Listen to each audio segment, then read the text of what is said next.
India news Noida. तो देश के अलग अलग इलाकों में क्या स्थिति है फिलहाल कोरोना की, क्योंकि देखिए मामले तो लगातार बढ़ते चले जा रहे हैं। अलग अलग जगहों की पूरी तस्वीर हमने आप तक पहुंचाई, लेकिन नजरें हर किसी की महाराष्ट्र के ऊपर है, हर किसी की मुंबई के ऊपर है कि 24 घंटे दौड़ती भागती मुंबई अचानक थक सी क्यों गई है। और इसीलिए अपने अपने तरीके से हर कोई मैसेज देने की कोशिश कर रहा है, समझाने की, बुझाने की, अपील करने की कोशिश कर रहा है। और इसी बीच मेरे साथ एक्ट्रेस आना भी जुड़ चुकी है, आना कुमार जुड़ चुकी है। बहुत स्वागत है आना कुंद्रा आपका इंडिया न्यूज के ऊपर। सबसे पहले मैं चाहूंगी कि अपने अंदाज में, अपने तरीके से, क्योंकि हमने देखा है कि जो चाहने वाले होते हैं एक्टर एक्ट्रेस के, वो उनकी बात को बड़े गौर से सुनते हैं। तो यही मैं चाहूंगी कि शायद नेताओं की बात का असर लोगों पर ना हो रहा हो, हमारी बात का असर ना हो रहा हो, कम से कम आप अपने अंदाज में जो कहेंगे उसे तो लोग जरूर सुनेंगे। एक मैसेज आपका। मैं बस इतना कहूंगी कि प्लीज घर में बैठिए, कहीं जाने की जरूरत नहीं है। अभी फुर्तीली का समय नहीं है कि फुर्ती अपने पास रखिए और अपने दिमाग पे थोड़ा ध्यान लगाइए और थोड़ा घर के अंदर बैठिए। बिकॉज आपको पता ही नहीं कि मतलब आप कैरियर हो सकते हैं इसके, एंड आप एसिम्प्टोमेटिक हो सकते हैं और आपको पता ही नहीं होगा इसके बारे में। तो प्लीज जो ओल्ड लोग हैं, जो वृद्ध लोग हैं, जो बच्चे हैं, उन लोगों को ध्यान में रखते हुए आप प्लीज ये सोचिए कि मे बी आप एक ट्रीटमेंट भी अफोर्ड कर सकते हैं, लेकिन दूसरे लोग नहीं। तो प्लीज घर में बैठिए, अभी जॉगिंग का समय नहीं है और अभी बाहर तफरी का भी नहीं। बिल्कुल। आना, आपकी फिल्म आई थी लिपस्टिक अंडर माई बुर्खा, बहुत फेमस भी रही, चर्चित रही, कुछ विवादों में भी रही। सवाल मेरा ये कि जैसे आपकी फिल्म का नाम था, क्या ठीक उसी तरह से आपको नहीं लगता कोरोना से बचने के लिए हमें फिलहाल इस वक्त बुरखे जैसे एक आड़ की जरूरत है, एक पर्दे की जरूरत है, और अगर उसका पालन हमने कर लिया तो फिर कोरोना से जीत जाएंगे? अरे मैं तो अगर ये बोलूंगी तो गलत ही हो जाएगा। एक तो कम्युनल हो जाएगा, दूसरा ये भी हो जाएगा कि मैं सब लोग सोचेंगे भाई बुरके में जाओ तो आपको कोरोना नहीं होगा, तो ये गलत होगा कहना। अगर इसको सही उस तरह के एक आड़ की मैंने बात की, जैसे बुरखे में हम रहते हैं, बाहर की दुनिया से एक तरह से हम कह सकते हैं कि हमारा बचाव होता है, ठीक वैसे ही मास्क की या उसी तरह की चीजों का अगर हम पालन करें, घर में खुद को रखें, बांध करके रखें, तो हम बचेंगे। जब आप घर के अंदर बैठे रहेंगे तो सबसे पहले तो आपको इस कर्व को फ्लैटन करना है। जो फ्लैटन द कर्व लोग चीख के बोल रहे हैं, इसका मतलब ये है कि ये आप वायरस से बच नहीं सकते। ये कभी ना कहीं ना किसी को होता ही रहेगा। पर इसका मतलब ये नहीं है अभी जिस तादाद में लोग आ रहे हैं, जिस तादाद में अभी केसेस बढ़ेंगे, और जो बढ़ रहे हैं महाराष्ट्र में तो ऑलरेडी बढ़ चुके हैं, तो कहने का मतलब ये है कि अगर आप लोग घरों में नहीं बैठेंगे तो आप ये वायरस किसी और को भी दे सकते हैं और वो उनके लिए जानलेवा हो सकता है। कहीं भी अगर आप बाहर जाए तो कृपा करके एक मास्क पहने, और मास्क आपको खरीदने की जरूरत है।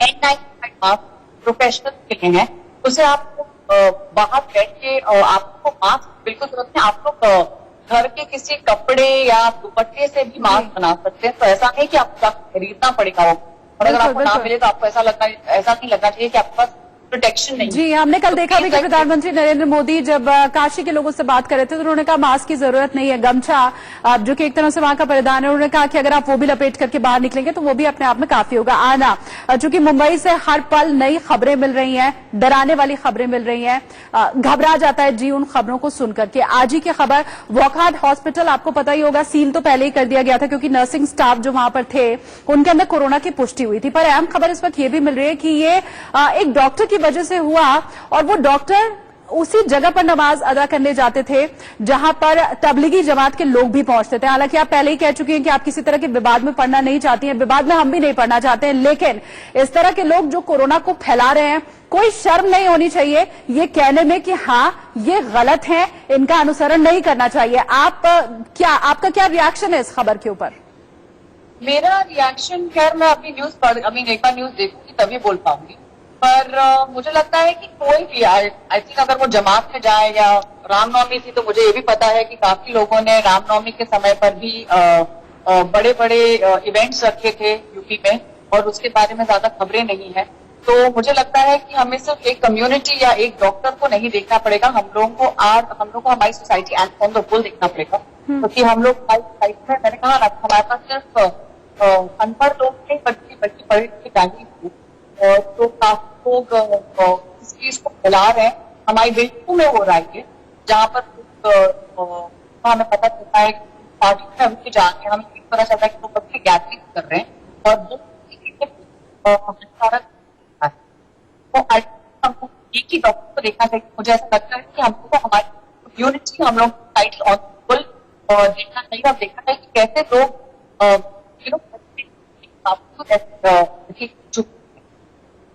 इसके अलावा अब आम लोगों की भागीदारी, क्योंकि हमने देखा है कि ज्यादातर लोग तो हालांकि लॉकडाउन का पालन कर ही रहे हैं आना, लेकिन फिर भी अभी भी हमारे बीच में ही कुछ ऐसे लोग हैं जो नहीं इसे मान रहे हैं।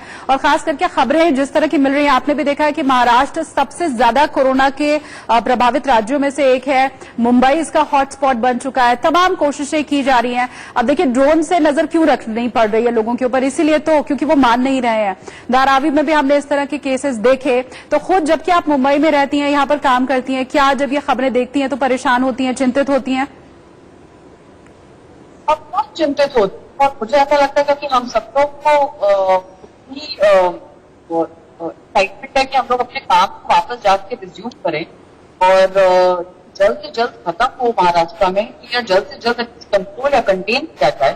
और काफी प्रबंध किया जा रहा है, बहुत विन्नति करती है, बहुत काम करती है, हमारी बहुत अच्छा काम करती है, हमारी स्टेट गवर्नमेंट बहुत काम करती है। तो किस आएगा या बुरा लगेगा कि एक जाहिर इंसान की वजह से 100 लोग मरे, तो पॉइंट ऑफ टाइम लोगों अपने बारे में भी देखें, यूनिटी के बारे में इनफैक्ट में तो वो भी लागू करते हैं कि वॉक के लिए जाए, क्योंकि काम वॉक जा रहे थे तो वो अब कोई है तो वो लोग बीएमसी में रिपोर्ट कर देते हैं, लेकिन हम लोग आजू बाजू देखते हैं तो काफी लोग वॉक कर रहा है, वो सब कर ही रहे हैं और बाहर जा रहे हैं, जो गलत है, बिल्कुल गलत है। और चिंतित करने वाली खबरें भी हैं। शुक्रिया आना, कुछ ऑडियो में भी शायद दिक्कत है। बहुत शुक्रिया आप जुड़ने के लिए मेरे साथ। और देखिए कोरोना संकट को पूरी दुनिया में आए हुए 100 दिन पूरे हो चुके हैं, लेकिन इसका इलाज अभी तक नहीं खोजा जा सका है। हालांकि दुनिया भर में इस पर रिसर्च जरूर जारी है। रिसर्च में इतना साफ हालांकि हो चुका है कि मलेरिया की दवा पर असर इस कोरोना के ऊपर भी करती है। दुनिया भर में फिलहाल इसका इलाज हाइड्रोक्सी क्लोरोक्विन से किया जा रहा है, लेकिन अभी भी दुनिया भर में इस पर रिसर्च जारी है। आज इसी मुद्दे पर चर्चा करने के लिए हमारे पास देश के जाने माने 3 डॉक्टर्स जुड़ेंगे। एक छोटे से ब्रेक के लिए हम यहां पर रुक रहे हैं, कहीं आप जाइएगा मत, लौटेंगे तो ये तीनों डॉक्टर्स हमारे साथ होंगे और उनसे हम समझेंगे कि कोरोना वायरस का असल इलाज क्या है।